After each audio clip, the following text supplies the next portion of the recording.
The world today is broken. Business, financial, and political leaders have led us into despair, and the selective pop culture style news that floods our mainstream media have done nothing but fuel anger and confusion among the American population and the population of the world. Fortunately, there is a logical solution to fix many of the ills that plague us all today. But one of the hardest things for a culture to do is step back and realize that a major shift needs to occur in order for the future of their children to be secure. The solution is simple, but it is not easy. Changes of this nature never are, but they are obvious throughout history, and they mark key points in humanity where we rose to the next level and made life better for a larger group of people.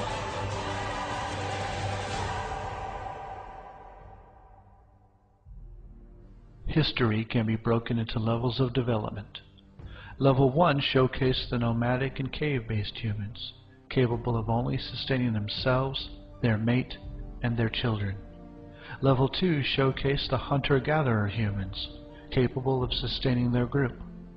Level 3 showcased the agricultural humans, capable of sustaining their towns.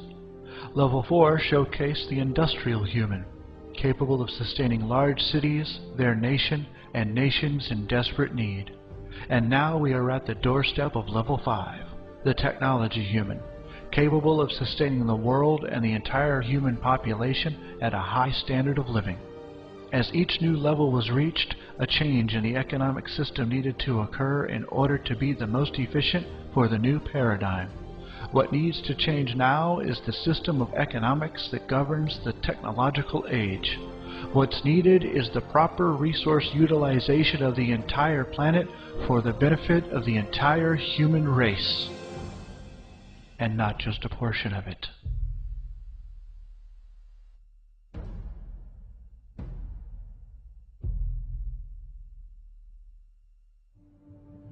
But before we detail this change, we must start by addressing the problems we're facing today and the root cause as to why we have them in the first place. Only by understanding our problems and how they came about can we begin to develop a solution. We have inflation, ever-increasing taxes, significant unemployment, political corruption, energy concerns, financial instability, crime, environmental issues, and so much more. It is obvious why the world is so stressed and humanity suffers as it does. Now, more than ever, is the time for humanity to stand up and do something about it.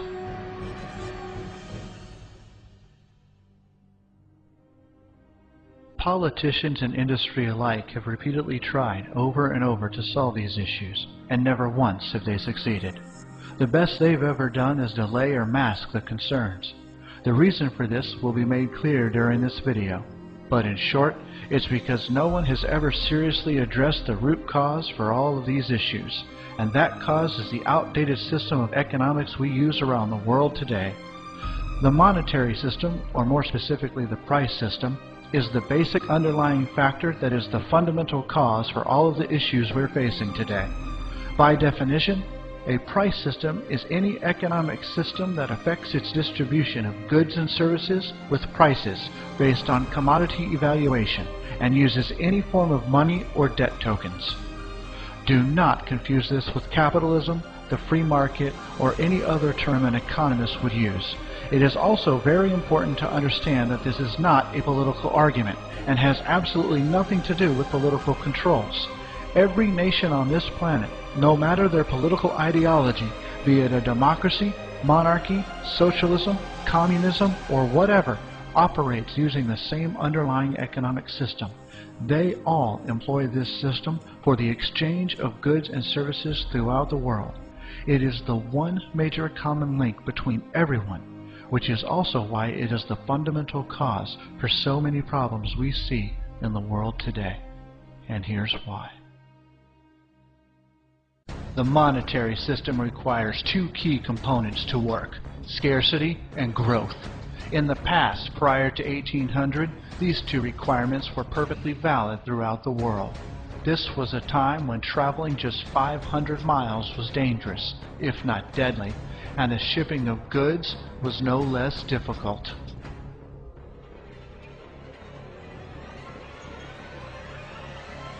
Scarcity is very important in this system because it serves the purpose of establishing value, price. Think back to Economics 101, supply and demand. The less the supply, the more scarce it is. Therefore, the price is higher. The more the supply, the less value it has, so the price is lower. Prior to 1800, there really was true scarcity as a natural phenomenon, and since modern civilization was still rather young, there was plenty of room for growth, so both requirements were satisfied. Today, however, these two requirements are gone, and the monetary system is in serious trouble and under great stress. Just look at all the financial industry problems that have destroyed lives in the past few years alone. They are impossible to ignore. Scarcity has been eliminated by the advent of technology, and with the absence of scarcity, there is simply less growth. We have reached a point where we can produce more of everything than we can consume, and the only true expansion left is into the stars, which itself is severely restricted by cost. In the monetary system, money, or debt, is the lifeblood of the system, and therefore it is necessary to continuously create new debt to validate the existing debt. So our financial manipulators are always seeking new ways to justify the creation of additional debt. They are willfully blind or blatantly ignorant of the root concerns. Just look at how in debt our society is right now as compared to just 50 years ago.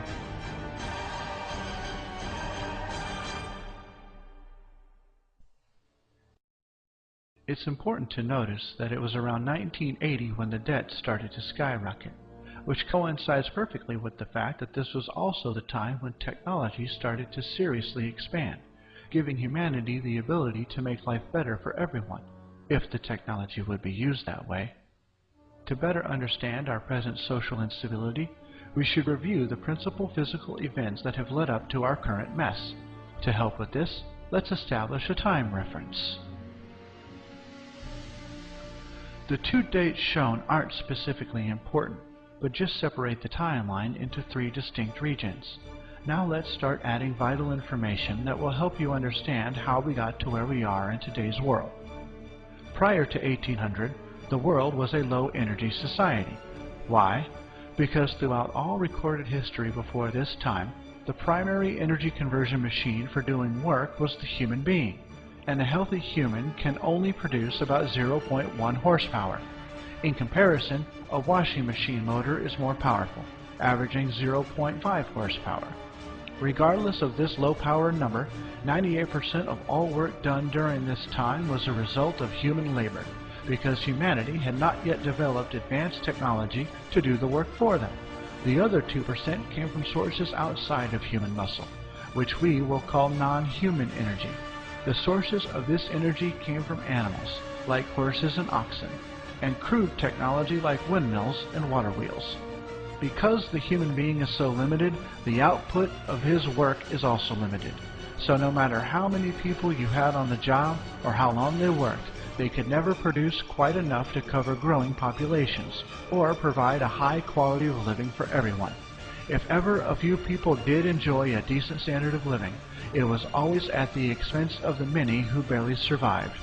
The fact is that throughout history, 95% of all people were either peasants, serfs, slaves, or indentured servants, even up through the time of George Washington. From the dawn of man until around 1800, the 98% of work done by humans and the other 2% by other means never changed. Ever. This is over 7,000 years of recorded human